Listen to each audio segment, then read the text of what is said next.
Hi everyone. It's late on a Friday, but we're not done because we're about to lay down today's Totally at the Euros special show. We've got Colin Millar in the studio. We've also got Tim Speirs back from Germany, just in time to witness quite the dullest game of the tournament so far. France-Portugal, that's the one I'm talking about.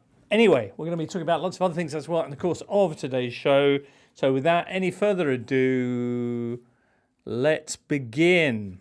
Blah, blah, blah, blah. Intro. It's all coming up in Totally at the Euros. By the way, Tim, you've not been here when we've been doing one of these.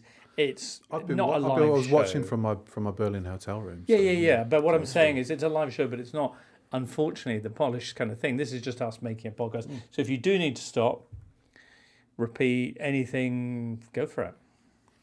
Like it. Freestyle. Boom. This one's for you. Friday the 5th of July, scientists say. Here in the studio, for a brand new Totally at the Euros, we've got Colin Millar. Hello, Colin.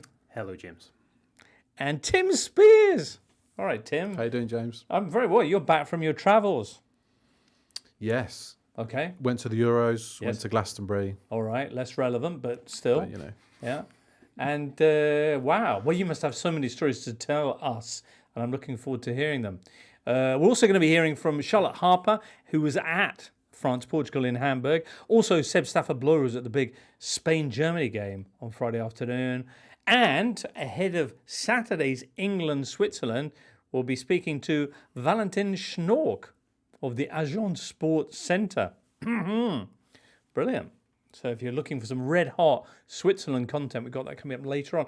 Tim, you've actually written, speaking of England-Switzerland, an excellent kind of accompaniment for tomorrow's game, an England commentator bingo piece. England bingo. Well, there's been so many familiar themes, haven't there, from the first four matches in terms of, why does Foden play like that for Man City but not for England, and how many touches has Kane had in the box? Right. And there's going to be a lot of things that come up, including a lot of general election references that I would predict. So it's all in there for your bingo card. Yeah, some of my favourites. I won't read them all out. Go to theathletic.com.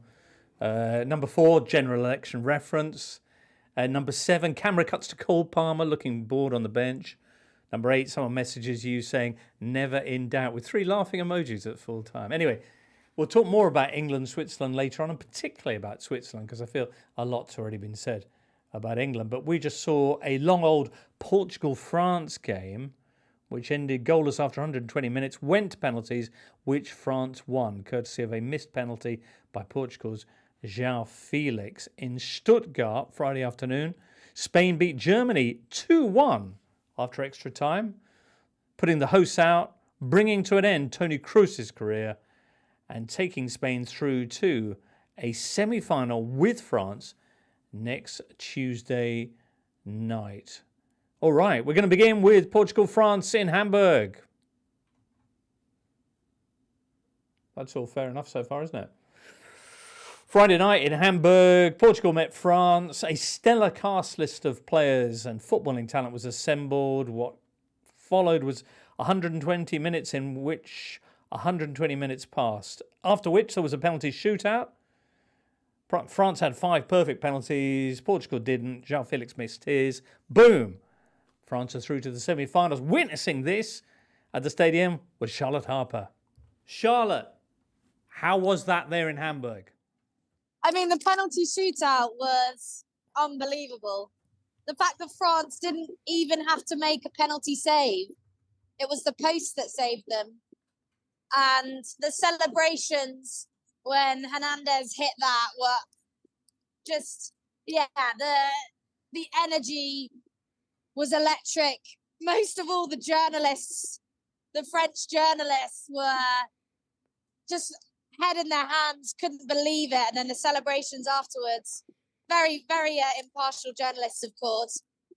But for 120 minutes, France stood resolute, and it's their defence which has got them through to the semi-final. I can't believe that Mbappe and Griezmann weren't on the pitch at the end. If you'd said to me, France have a penalty shootout and Griezmann and Mbappe aren't going to take a penalty because they've been substituted off, I would have been thinking, no chance. And you look at those players who have stood up and come on as substitutes and taken a penalty and converted. Hats off to them. Well, Charlotte, it's a very positive spin you put on France's performance and the resoluteness of their defence. I imagine a fair amount of the celebrations at the end, though, were the fact that people could finally go home after what was far and away the dullest game of the tournament so far. There is a relentless quality, a dull relentlessness about this France team, which really makes it look like they're destined for the final. What do you think of their prospects against Spain, though? That's Deschamps, right there. That's Deschamps all over his style of play. Care? He's got through to the semi-final. I think, Spain is going to be a massive, massive test. They've shown fluidity. They've shown that they can actually score from open play. France haven't done that. France have big issues up front. They don't have a target person. The number of cutbacks that they have had throughout this tournament, and they have no one in the box. So yeah, an almighty test against France. An almighty test against Spain, because France are not clicking. They are not getting the best out of their best players. Kylian Mbappe said it yesterday. He did not hide at all that he was not physically at his best, and he said he'd really need a good couple of weeks at his next club to get back to his explosiveness. And we saw that tonight. I think, he wasn't on the same wavelength, an offside, gave away the ball in midfield. Griezmann was substituted at 67 minutes. But here we are, we're talking about France in a semi-final. But yes, I think Spain are the clear favourites against France. We also waved bye-bye to Cristiano Ronaldo and Pepe at the Euros, and very emotional scenes at the end as this time it was Pepe in floods of tears, consoled by his teammate and captain. Pepe and Ronaldo bowing out. I think all the attention has been on Cristiano Ronaldo, but Pepe was solid as a rock at the back. The fact that he kept pace with France's quick wingers and it didn't even look like he was out of breath. And a very, very cruel way to go out. Indeed so. There's no easy way to exit the Euros. But Charlotte, thank you so much for that. Best of luck with the post-game and speak to you soon. Thanks so much, Jimbo. Charlotte Harper in Hamburg. I was probably a bit unfair on this game saying that it was 120 minutes in which 120 minutes passed, because there were some bits in there, weren't there? Colin, that outrageous Rafael Leao backheel nutmeg in the first half.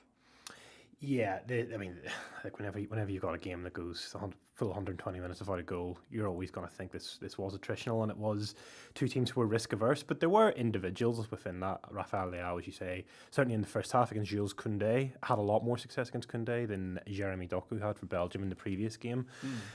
France, I thought, got a lot better whenever Ousmane Dembélé came on in the second half. Again, a player who can make things happen, who's unpredictable. And the game desperately did need those sorts of moments. And there wasn't anything between the teams, because these were two teams who seemed to be quite happy to go to a penalty shootout at 0-0. Right. Two teams who just didn't want to take a risk that would see the game potentially opening up. So I don't think either team could really have complained had they have lost that shootout. And to be fair, the qualities of the penalties themselves, I thought were also excellent. A lot of them were almost unsavable. Other memories from the evening included, Charlotte was mentioning that incredible Pepe sprint duel with Marcus Thuram. And his celebration after. In fact, a bunch of Pepe's celebrations. Vitinha's performance through the game, because he's been a bundle of energy and just generally getting involved and making things happen. William Saliba's performances too. But this point of why two teams with Mbappe, Griezmann, Dembélé, Bruno Fernandes, Bernardo Silva, Cristiano Ronaldo, neither of them has managed to score a goal from open play for like 17 matches or similar. Why is that, Tim? Well, three of those players were subbed off during the game, which kind of shows you the struggles they have. I don't think Portugal made great use of their squad when you consider that Diogo Jota and Gonçalo Ramos didn't even get a kick here, which was surprising. And there will be questions asked of Martinez's use of Ronaldo, because in every game they've played that's mattered, i.e. not the Georgia game, he's played every single minute. And he waned as the game went on. You see France taking Mbappe off and trying something different, as Barcola came on, I think, for him late on. But Ronaldo, I know he scored his penalty. Maybe that's probably why he stayed on the pitch. But it reminded me of, do you remember the film The Dictator with Aladdin of Wadia, who when he has the foot race, the 100-meter foot race, and everything's basically organised around him, Portugal felt a little bit like Omar Aladdin's football team. That's probably actually, maybe we better take that out. It sounds like it's headed very much in the wrong direction. But they did create chances, Portugal. You know, they had, at the start of extra time, Ronaldo fluffed it was free shot from 8 yards, wasn't it? And then Mendes in the last minute of extra time, just on his, not the guy you wanted to have, on his wrong foot, 18 yards from goal. They had the Vitinha chance as well in the second half. Felix header. Yeah, absolutely. So I felt like they were the more likely winners, but you've got to question, like I said, Martinez's use of his squad, and I think he will be questioned on that back home, because when you've got Jota and Ramos scoring 1 and 2 at a high level, out of the 26 players they had in Germany, Ramos was the 4th least used, and that includes 2 spare goalkeepers. So why he's not thrown on with all these balls coming into the box? They play more crosses than any team by 40% in the whole tournament, and yet you've got 2 finishers, real finishers, on the bench, not kicking a ball. You've got to ask why. Yeah, I find it extraordinary. We actually spoke to one of the journalists and editors of Record, one of the Portuguese sports papers, before our last show, to ask, after what we saw in the last 16 from Ronaldo, surely the country must be in uproar. Drop this man now, all due respect, and put on Jota or whatever. But there really was barely a murmur of it. Yeah, it was very strange to play for a 39-year-old who has been playing in Saudi Arabia all season, played 2 back-to-back 120 minutes in these knockout games, and obviously you don't score a goal. The team doesn't score a goal across either match. And whenever Portugal actually did sort of threw caution to the wind throughout the tournament, was that first game against the Czech Republic, whenever they were losing 1-0 going into the closing stages, and they brought forwards on and they got the 2 late goals, and that shows you what can happen when you freshen up your attacking options and when you bring on something a little bit different. And Bruno Fernandes, we always hear, certainly from Manchester United, of how this is a guy who wants to play every minute of every game, plays through the pain barrier, will go the extra mile, yet he's taken off in the 75th minute. Now, he is a big personality. So obviously, Roberto Martinez wasn't shy of taking him off. I don't know if there was an injury, it didn't look like it. But for Ronaldo, I mean, it makes it look like his status and rank outweighs that of the coach, which just, you cannot have strong management if that is the case. Okay. France against Spain. Charlotte feels the Spanish look like favourites. Kylian Mbappe doesn't look quite right. He, I think, as much as anything, had to come off because of the Bernardo Silva header, which had hit him on the head, and obviously with his broken nose, that had resulted in a lot of pain for him. What kind of condition he'll be in, because he didn't look 100% in this game in terms of link up, in terms of his shooting either. No, he didn't, and they suffer so much. Obviously, he's not only their best player, but their game plan goes through him with those transitions that Portugal were trying to avoid all night by getting sort of 7-8 players back in defence. I mean, it is remarkable, France's record: 2 own goals and a penalty, and they're in the semis. And this is like Greece levels of not scoring goals. I mean, Deschamps is a pragmatic manager anyway, but they always manage to score goals at a decent rate in major tournaments. Liam Tharm did a really good piece looking into this before this game, and one of our tactics experts at The Athletic, and kind of looking at why they're not scoring, and he kind of pinpointed a few things like purely not getting enough bodies in the box. They've got no penalty box number 9. Giroud not used again tonight, which I think is a bit of a misstep personally. But their conversion rate, their pure numbers, in the last 4 major tournaments, the conversion rate of their big chances is between 41 and 55%. In this tournament, before this 0-0 after 120 minutes, it was at 10%, their conversion rate of big chances. It'll be even lower than that now. But Deschamps doesn't care. He said after the Dutch game when they drew 0-0, he was kind of said, it was put to him that fans wouldn't be happy at home watching this. And he said, well, if they don't like it, they can change the channel.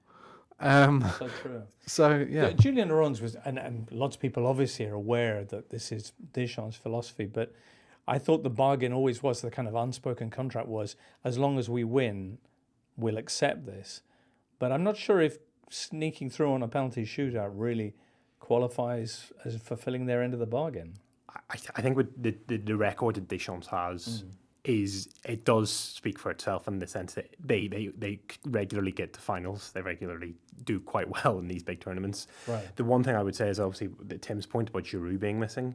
And whenever Kylian Mbappe played with Giroud at international level, he said after one of the French games, like, this is where I like to play. I like to play off the shoulder of a guy like this. And that's what I don't get at PSG. And that was what sort of ruffled a few feathers at club level, in the sense that he was playing with Messi and Neymar at the time. It's like, that's not how I play I don't like being the main lead striker. Yeah, and he doesn't seem to have that almost target man. I think maybe that's a little bit unfair of Giroud, but the focal point. Really, and the fact that Giroud was obviously France's all-time record goal scorer as well. That system just worked so well for both of those players in tandem, and then you obviously had Griezmann as well, sort of doing a lot of the sort of industrial work around that. But that seems to have broken down this tournament, and they haven't really found a replacement. And Griezmann as well, who we were mentioning during the game, was such a focal part of everything that they did well in the World Cup. 2 years on, has barely had an impact on this tournament. Yeah, and we were saying that he's the guy that has made them tick, and he's the guy that, in terms of set pieces, in terms of his running stats, everything that he does, he makes the players around him so much better. And it's exactly he's the link man, isn't he, between midfield and attack? That's what he's done a lot of the He's time. been the best player consistently in certainly in Spanish football for the past, I'd say, 2 to 3 years, and not playing obviously for Real Madrid or Barcelona, but he is so important to Atletico Madrid, he's so important to that French national team.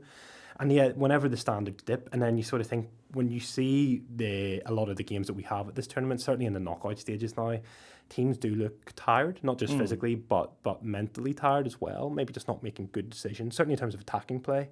And I think whenever France beat Belgium, and Kevin De Bruyne was said, like, why were Belgium so poor in this game? It's like, guys, you don't understand how difficult it is to play against France in terms of how they set up and stifling the attack of the opposition. And when you look at their defensive record this season against Netherlands, Belgium, and now Portugal, and not to concede a goal in those games. That's the flip side, isn't it? I mean, Saliba looked incredible tonight, and they'll be extremely hard to beat in what may be a similar semi-final against Spain. The Spanish will be having a go on Tuesday. Next up, let's hear about how they got past the hosts. Woo! Spain, Germany, Stuttgart, Friday afternoon. Quite an epic affair, this, bit of a slow burner to begin with, but then it sprang into life shortly after the start of the second half, when Dani Olmo, who'd come on early on for the injured Pedri, more on which later, got Spain underway. Spain held on to their lead right up until the 89th minute when, Florian Wirtz lashed home on Joshua Kimmich's knockdown. That forced extra time, and then in the 119th minute, with penalties looming, substitute Mikel Merino with an incredible leap and header from a Dani Olmo cross put Spain through. Germany out, Toni Kroos's final game played. Seb Stafford-Bloor was there. In the media cafe, it's Seb Stafford-Bloor. Seb, what an epic afternoon. Just kept going on and on, Jimbo. Ultimately, really, really cruel in the end. It felt as if when Germany got their first equaliser, it felt as if the energy in the stadium shifted. Everything became a little bit more fairy tale-ish and inevitable. And then, not to be. For it was remarkably similar to the Fabio Grosso goal from 2006, just in terms of how it made the stadium feel. That kind of turn your blood cold, shocked silence. Nobody could quite believe that the thing that they'd started to believe in was not going to come true. So, a cruel bit of deja vu for the Germans. Indeed. And for Toni Kroos in particular, the end of his storied career. Spain, what did you make of them? I thought they were very good. I thought they had a few wobbles during the game, a few moments when they lost the rhythm of it, and when they looked a little bit susceptible at centre-back. They had a little bit of trouble with Füllkrug when he came on. Thomas Müller came on, and he's about 55 now, but was still able to cause a little bit of uncertainty in that defence too. But they were quite impressive in a way. They sort of absorbed a lot of what Germany tried to do and countered with a lot of nice balance. And I think they just about deserved it. It was a very strange game, just in tempo, just because the mood of it was almost as if the two sets of players had a fight in a tunnel before even coming out. It was very, very aggressive, which I don't think anybody was really expecting. But it was, I think Spain just about deserved it, even if their dynamics were a little bit unkind. Okay. Seb, how does this leave host nations Germany, apart from out? I was watching in the press box as the German players went to the stand behind the goal, and everybody stayed, everybody applauded. They played Peter Schilling's Major Tom one more time. Everybody sang along. And I think, yeah, everybody will be disappointed. But Jimbo, before this tournament started, and when they were kind of mapping their way through the knockout rounds, all roads did lead to Spain. And I think most people accepted Spain are a better side. They've been together a little bit longer. They have a little bit more talent. And so if they could lose with grace, then whilst, it's desperately disappointing, yes, it wouldn't be the worst thing because everybody could kind of indulge in a little bit of ego restored. And this time there are not going to be any root and branch reviews. There's not going to be any introspection. There's not going to be any, well, hopefully, pending, not any acrimonious headlines or targeting of individual players. So it's a very different kind of departure. After we finish talking, I'm going to head out into Stuttgart to see what the mood is like. And yeah, there's a lot of crestfallen faces in the concourses, and a little bit of the energy has been taken out. It's like looking at a lot of people who've been winded, clearly. But I don't think it'll be a sort of an emotional abandonment of the tournament. It's still been a great mood. It's still been so many different things people can take away from it. I suppose the one thing that will hurt is having to leave that journey, because losing a football match is one thing. I think the German people, at a very difficult time for the German country where there's a lot of division, a lot of uncertainty, not quite sure what this fractured country is moving towards at the moment. I think people being able to step inside this distraction for a few weeks has been really beneficial, and people have really enjoyed that. Having to step back into the real world, that might be a little bit more of a hangover. We'll see. Seb Stafford Bloor. There you go. Spain go through.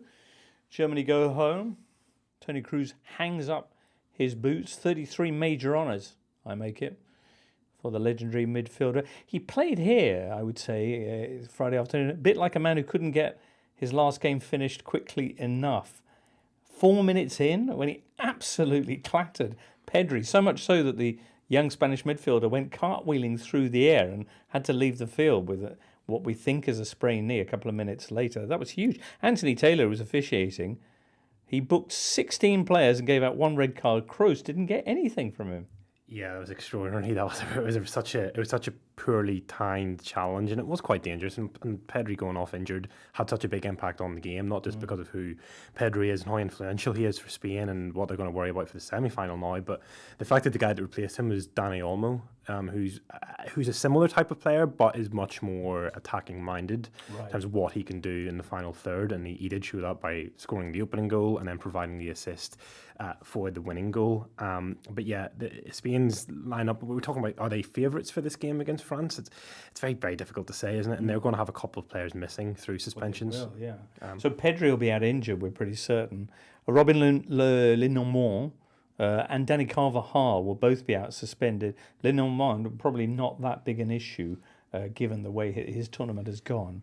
Morata, there was a lot of suggestions that he had picked up a card on the bench, but it looks like he now won't be suspended. That was falsely reported. Yeah. There was a lot of confusion after that game, after the Spain goal, because the Spanish bench had wildly celebrated, as you can imagine. A lot of them were on the pitch. There was a yellow card distributed that initially had been put down to Morata, and he'd already been booked in the tournament, so he would have been suspended for the semi-final. Obviously, Morata's the captain; he's the attacking focal point. But UEFA subsequently seemed to have removed that card. That it was issued in error to him. I guess it maybe brings up this thing that the yellow cards rule is a little too harsh. For 2 yellows in 5 games seems a little excessive. And yeah, Danny Carvajal, who actually did get sent off because he got a second yellow right at the end, that is a big miss, because what it means is Jesus Navas is probably going to be the right back. And Jesus Navas obviously spent most of his career as a winger, as an attacker. He sort of converted back into right back. And it's such an interesting story because he's the longest serving Spain player. He was part of the Euro 2012 winning squad. And initially, whenever he was very young, getting called up to the Spanish teams, he didn't want to go to the squads because he got so homesick being away from Seville. And he was only persuaded to go because Sergio Ramos was there and he could be his roommate at the time. And for Navas to have the career and the longevity that he's had is remarkable, but I don't think it's ideal from a Spanish point of view to have him as your starting right back in the semi-final of a European Championship. But let's see how they can navigate that. It will be a challenge, and we spoke about how difficult France are to play against from a defensive point of view, but that might give them a little bit of hope of a slightly more open game. Okay. We think probably Dani Olmo might start the next game after his performance in this, as I mentioned, 7 minutes into the second half. He gets the opening goal, a lovely turn and, well, all in one shot, basically, to open from the assist from Yamal. Yamal, who becomes the first Spanish player, I think, or the third Spanish player ever, probably you know the stat. Sorry, Yamal, who ends up with 3 assists for the tournament so far, which is just remarkable. He's 16 years of age. Yeah, for a guy like that to be that young, but to look, I mean, I think he looks a lot more physically developed than a lot of 16-year-old players do, and he just looks so at home and so at ease that it's almost slightly unnerving how much quality he has. And whenever he came off, and whenever Nico Williams came off and Morata came off as well, quite kind of late on, Spain lost a lot of the momentum in that match, and it gave Germany the opportunities that they created and eventually got the equaliser from. Right. So in the 89th minute, when Florian Wirtz equally had a brilliant conversion on the knockdown from Joshua Kimmich, it looked like Spain were going to be in real trouble because De La Fuente, the manager, had taken off the front three. The momentum was very much with the hosts, and now we were heading into half an hour extra time. Yeah, I think De La Fuente has got a little bit of good fortune from this, because he was catching a lot of heat from the Spanish fans, from the Spanish media during this match, because it was seen to be he had maybe misjudged the mood of the game and certainly the magnitude of the game as well. And this, again, De La Fuente there's maybe slight similarities to Gareth Southgate in this sense, but he was very much seen as a federation man, the Spanish Federation. His coaching background has been the Spanish youth teams. He's got very little managerial background at club level. So the fact that he got sort of promoted to the top job, he won the Nations League for Spain last year. But the fans don't seem to particularly respect him in terms of who he is. It feels like he's just more the guy there who's sort of overseeing what the players are doing. Maybe that's a little bit harsh, and maybe the mood will change after this tournament. And I do think they deserve. Any evidence for the fans not respecting him, Colin?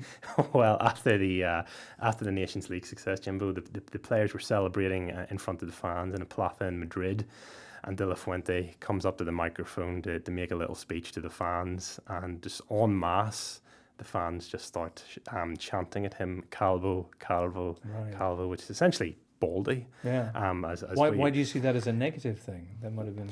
Well, I thought I thought it was more the aspect that the camera zones into his face, and he looks in that moment. You feel a lot of sympathy for him. He looked broken. He certainly didn't look like he had the respect. He also went through that Luis Rubiales situation whereby he applauded that absolutely absurd speech last year. So he maybe had a little bit of reputation building to do. Okay. Anyway, so he looked like he'd maybe taken a handed momentum in the game to Germany. Spain, in fact, didn't have. I think they had one shot between taking the lead and Florian Wirtz's equaliser almost 40 minutes later. And then we go into extra time, and it looks like it's going to go to penalties, which the Germans have a bit of a good record at.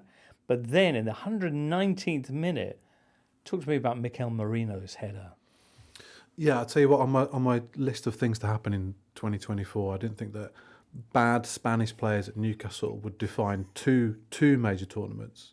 Joselu defining the Champions League, and now Merino, the Euros. Oh, yeah. Everybody's wondering what Albert Luque is up to and where he's going to pop up before the end of the year.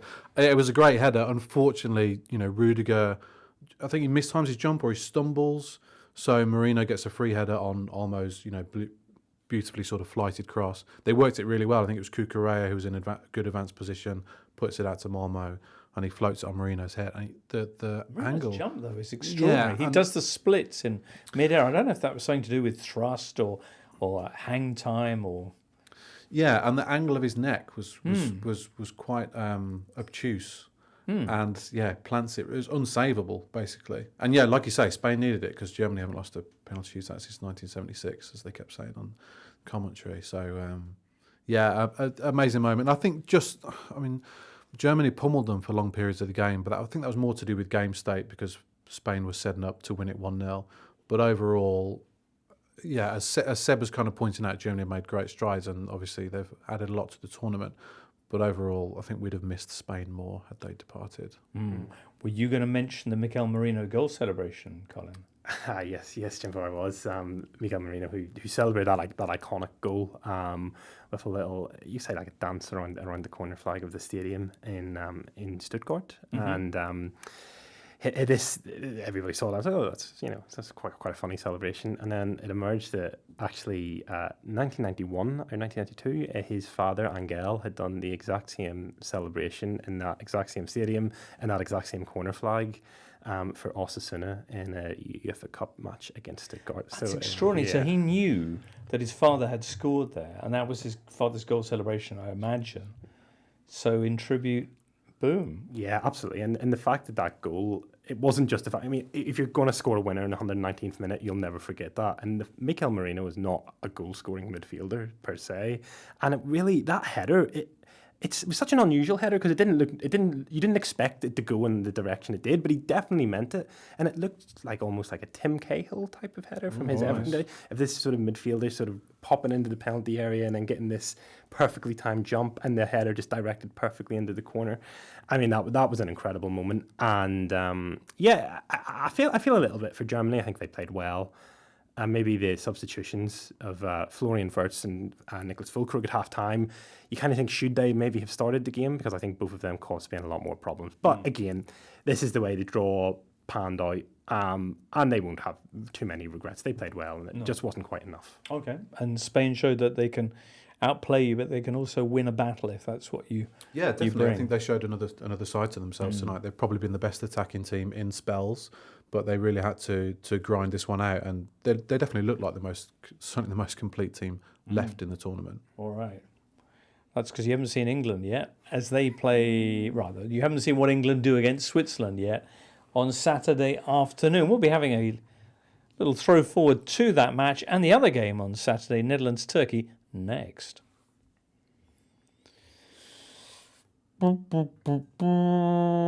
Saturday, it's the other side of the draw. At 5 o'clock in Dusseldorf, England face Switzerland. In the evening in Berlin, it's the Netherlands against Turkey. I know you're all keen to discuss England, the back three, all that sort of thing. And maybe we'll do a little bit of that later. Also, we can touch on some more of your England bingo, Tim. But first, let's hear about England's opponents. Switzerland, they've been flying under the radar in the fashion that a team that always gets to the last 16 but almost never gets beyond the quarters is wont to do, the Mexico of the Euros, as Michael Cox defined them neatly. Anyway, will it be different this time for Switzerland? Will they make a semi-final at England's expense? Let's hear from Valentin Schnork of the Agence Sports Centre. Would you say this is the strongest side that Switzerland have ever sent to a major tournament? Yeah, I mean, you've got some player that, lots of players that were already in the team since many years. I mean, if I speak about Granit Xhaka, Ricardo Rodriguez, I mean, Manuel Akanji, Jan Sommer, Brian Bodo, and so on. They used to play such major tournaments like the Euros. But I guess this year, you've got Granit Xhaka, Manuel Akanji, Jan Sommer, who play at a really high level with their respective clubs, with Manchester City, with Bayer Leverkusen, with Inter Milan. I mean, when you put Manuel Akanji, Jan Sommer, and Granit Xhaka together, they lost only 5% of the game they played this season, club and national teams together. So, I mean, that player don't know how to lose a game. They almost only know how to win a game. So that's gives us a lot of confidence. And the team is really great in this tournament. How do you think they're going to look to beat England? We know that England is such a big team. We know that the market value of players like Bellingham, like Foden, like Harry Kane is so much higher than the player that we have. But in a collective point of view, I guess Switzerland has shown really much more than what England showed in the Euros. So yeah, it gives us a lot of confidence. Give us a lot of confidence to the team, and they're able to do different things in a game. I mean, against Germany, it was more a defensive game. Against Italy, against Hungary, it was more a game of control, of playing from the back and trying to find the right spaces. Okay. Valentin, you mentioned some of the previous games at Hungary. Germany, where you came within seconds, really, of beating the hosts. Between those two matches, though, there was also a 1-1 draw with Scotland. How does that kind of fit into the Switzerland narrative? The game against Scotland was a bit different in the term of rhythm. I mean, there were lots of challenges, lots of pressure. Scotland did really well in man marking Granit Xhaka with Scott McTominay. So we show that when Granit Xhaka has no space to play, it's more difficult for Switzerland.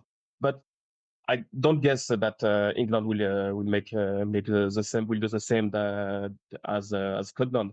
And another point against Scotland, Xherdan Shaqiri was playing with tremendous goal. Nothing to say. But with Xherdan Shaqiri, it's a bit difficult to play in terms of activity, in terms of pressure, in terms of runs, and I don't expect him to play tomorrow from the beginning. And he didn't play one single minute except in those in the games against Scotland. That say a lot about what is his importance for the team. Valentin, what's the expectation in Switzerland? Do they see the Swiss as favourites for this game? Will be a bit difficult to say favourite because we know England, we know the players, but in the different dynamics that both teams have, we will say that it might be a 50-50 game, and Switzerland has never been so close to reach the semi-final of a big tournament. That say a lot about what we're seeing, what we expect in Switzerland. There you go, Valentin Schnork with a word on Switzerland. They're for real, are England. What do you think? Is it going to be any better this time from Southgate's boys? Well, there is talk of the formation change and potentially matching up, I think, to the sort of setup that Switzerland have. I don't know how much of a difference it will make. Okay. I think so this would be a back three. Yes. There's also talk from Gareth Southgate himself of Luke Shaw now being completely fit and available. Yeah, hasn't played since February at Kenilworth Road, but here he is. The nation's hopes rest on his left foot. Okay. But it's balance, isn't it? That's what England are lacking. For whatever reason, Southgate hasn't played players in positions that they play in week out, and he probably still won't do that tomorrow, but at least Luke Shaw will be slightly more familiar if he does play with that role. But obviously, Switzerland, high energy, really good pressing against Italy, forced Italy into a lot of mistakes. If Shaw's not on his game, and it's a lot to ask of him to be that. Start then? The noises certainly suggest as much. I think Trippier, has been a solid option, but there are so many cul-de-sacs down that left side that England become very easy to defend against and very predictable in the way they attack. So yeah, there's questions of that. There's also Konsa probably going to be coming in for his tournament debut. But you just want, Jimbo, some cohesion, some positivity, some passing quickly in vertical lines, right, and some energy. Did you see Switzerland when you were out there? Not in the flesh. Not in the flesh, okay. Because we've seen a lot of those things, cohesion, energy, etc., from Murat Yakin's team, no? Yeah, they're very, very fluid, aren't they? They've also got that spine, the Sommer, Akanji, Xhaka, obviously hugely experienced, but I've really been impressed from a lot of players I'm not as familiar with. They have a trio of players from Bologna who've obviously done very, very well this season, and that club form's carried on to this. And Switzerland scored 7 goals this tournament, 7 different goal scorers, and I think that speaks to how well Murat Yakin has managed that squad. And a lot of those players aren't high-profile players, like the Ruben Vargas, who plays, I think, for Augsburg in Germany and had a really good tournament. And the first goal scorer against Hungary in their opening game, Kwadwo Dua, is born in London and plays in Bulgaria for Ludogorets. So these aren't players who are necessarily stronger than what Switzerland have ever had before, but they seem to be managed in a group whereby they have a tactical advantage over a lot of their opponents. I've been very impressed with them the entire tournament. Even the game against Scotland, they didn't play poorly, and it almost felt like, well, the draw got them through to the next round. They didn't really need to win that game, and they've managed their squad very well. And yeah, they look like a fluid, cohesive outfit that England haven't. Will the formation change work is obviously the key thing. Will Luke Shaw be fit enough? But England haven't played that formation really for a very, very long time under Gareth Southgate, and there is a reason for that. And I've always been very interested here. What is the reason for that? Well, the fact that the Gareth Southgate tends to stick to what he knows. I mean, he is a conservative coach. He thinks that, like, if I can get my best player, and he's got very, very good players available. If he can get them to produce at key moments, then that's enough. And that's similar to the philosophy that Deschamps has with France. Albeit that England's plan just hasn't worked at all. I think they're very, very fortunate to be at this stage, but. 3 matches from winning the tournament. Maybe Switzerland do play a bit more openly. Maybe there is just a sense that if England do take an early lead, that they can, all of a sudden there's a bit of positivity and the mood changes. But yeah, Switzerland are no mugs, and I just think that every game I've watched him play, I'm thinking, yeah, they're a real deal, and they'll be tough. We've taken 2 early leads, and that didn't help. And then we went behind against Slovakia, and that didn't help. So I'm not sure what sort of sparks him into life. Do you know what I will say about Southgate? If he does change the formation, fair play to him for doing that. He came into the tournament saying, we haven't practiced 3-4-3, which is a slight concern, and we have no intention of playing it. But, he's looked and said, okay, this isn't working. Look at Deschamps maybe doing similar things tonight, and it's still not working. Okay, they've gone through. But and he has... I don't know why I'm sat here defending Gareth Southgate, but he has, he's ditched his favourites a lot this year, like Sterling, Rashford, Grealish, Mount, Henderson. He does. After it takes him a little while, but he does stop and listen and change. So hopefully he changes a few more things tomorrow, and England look transformed, and it's coming home. I also think that the Jude Bellingham issue has been an issue. It hasn't really been spoken about this tournament. That Jude Bellingham did not work in the system that he was being played in, even though he scored the 2 goals that he has. The structure of that midfield was just so badly missing, and I just think that there was a massive issue not with him personally, but in the role he was being asked to do, which essentially, you've done that at Real Madrid, but at Real Madrid, he had Toni Kroo, he had Luka Modric, he had Fede Valverde in the midfield, and England almost, their midfield was just like going for, they don't know where they're supposed to be in the pitch. That's how it's looked to me. Yeah. Whereas Switzerland's midfield is extremely settled. Yes. And has Granit Xhaka at the heart of it, so...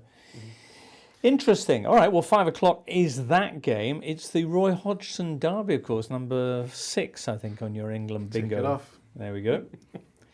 The other game, all due respect, looks maybe a little bit more exciting. It's Netherlands against Turkey. Boom. That's going to be some fun, hey? Yeah, I mean, Turkey and the Netherlands have probably been slightly derided this tournament because they haven't necessarily looked like a great teams. Right. They have been quite fun, I think. Netherlands looked great against Romania, but with 3-0. They had 50 touches inside the Romanian area. That's the highest number that a Netherlands team has ever recorded. 50 touches in the opposition box. That's a lot.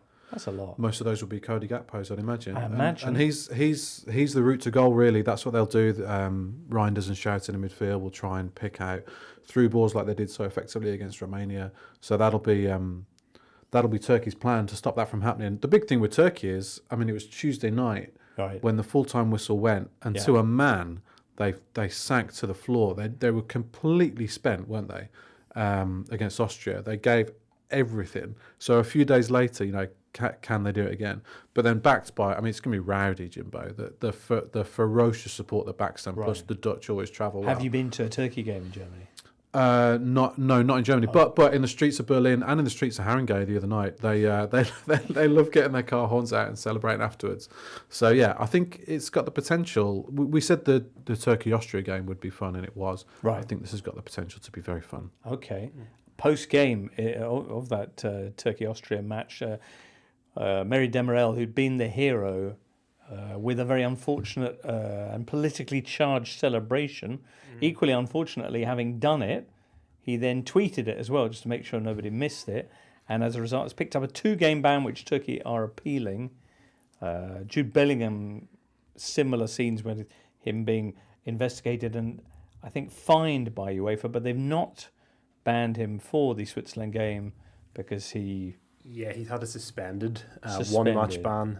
So essentially, if he stays out of trouble, that won't be served. Okay, and he didn't do a tweet of it. Possibly key. Turkey do get Hakan Çalhanoğlu back, which is pretty big news. And, wow, just so many exciting players. And unlike, say, the France-Portugal game, you can imagine them actually having a bit of room to do some stuff in this match. The Arda Gulers, Gakpo, Xavi Simons. Yeah, and again, Hakan Çalhanoğlu missed the round of 16 victory. And I think if Turkey can get him and Arda Güler, if they can combine, they're just individually such special players.